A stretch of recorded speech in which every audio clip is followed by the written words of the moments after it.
Welcome to Democracy Now!, democracynow.org, the War and Peace Report. I'm Amy Goodman. We're broadcasting from San Francisco. Heavy rains and 90-mile-per-hour winds are lashing the Carolinas coast as Hurricane Florence makes landfall in North Carolina as a Category 1 storm. The storm's surge has already reached 10 feet, sending chest-high water pouring into residents' homes, forcing first responders to make emergency rescues overnight. Florence has already knocked out power for more than 400,000 people across North and South Carolina. The storm's expected to linger over the region throughout the day today, unleashing up to 40 inches of rain on some coastal communities, threatening to cause deadly flash flooding and toxic waste spills of coal ash and pig manure from the hog farms lining the Carolinas coast. This is North Carolina Governor Roy Cooper. The worst of the storm is not yet here, but these are the early warnings of the days to come. Surviving this storm will be a test of endurance, teamwork, common sense, and patience. President Trump has continued to generate widespread criticism for his comments about the federal government's response to Hurricane Maria in Puerto Rico last year, which he's called an incredible unsung success.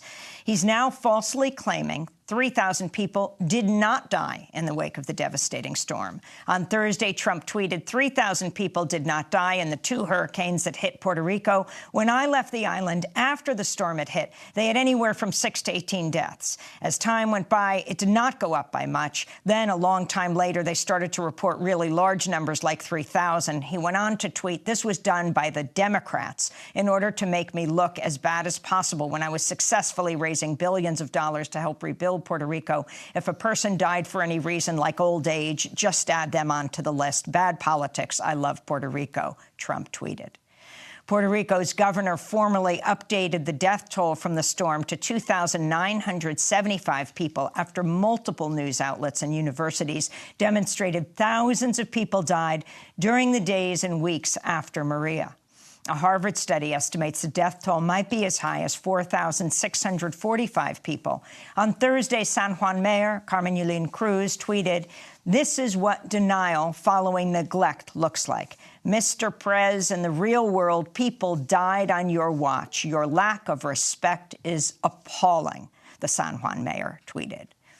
In the New York primary, Governor Andrew Cuomo defeated insurgent progressive challenger Cynthia Nixon, while incumbent Lieutenant Governor Kathy Hochul defeated challenger Jumaane Williams. New York City public advocate Letitia James won the Democratic primary for Attorney General.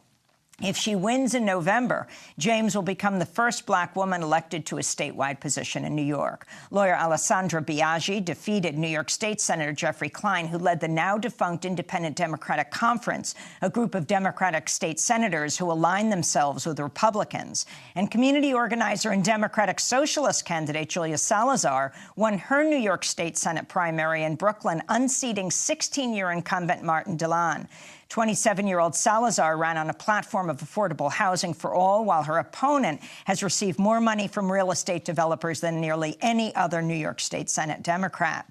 Salazar won despite a number of recent news articles that raised questions about how she described her political affiliations, family wealth, and birthplace. At Columbia University, she was president of Christians United for Israel and an anti-choice group. She now identifies as Jewish and pro-choice. She's also among a dozen women to accuse Israeli Prime Minister Benjamin Netanyahu's international spokesman, David Keyes, of sexual assault and harassment. Keyes has announced he's taking a leave of absence. Meanwhile, in New Hampshire's primary Tuesday, a former refugee from Afghanistan named Safia Wazir defeated deeply entrenched incumbent Dick Patton in the Democratic primary for state representative in Concord. Wazir ran on a platform of education equality, affordable housing, and Medicaid expansion. Patton ran on an anti-immigrant platform. She beat him out by winning 329 votes to his 143. The New York Times reports former Trump campaign chair Paul Manafort will soon reach a plea deal with prosecutors to avoid an upcoming trial for his foreign lobbying work in Ukraine. His plea deal could include cooperating with special counsel Robert Mueller's investigation into Trump's ties to Russia. Last month, Manafort was convicted in a Virginia court on 8 charges of bank and tax fraud. The Senate Judiciary Committee has delayed its vote on Supreme Court nominee Brett Kavanaugh until next week. This comes as California Senator Dianne Feinstein, the highest-ranking Democrat on the Senate Judiciary Committee, has referred information to the FBI involving an accusation of sexual misconduct by Kavanaugh when he was in high school. In Massachusetts, dozens of homes exploded Thursday in Lawrence, Andover, and North Andover, killing a teenager and seriously injuring at least 10 more.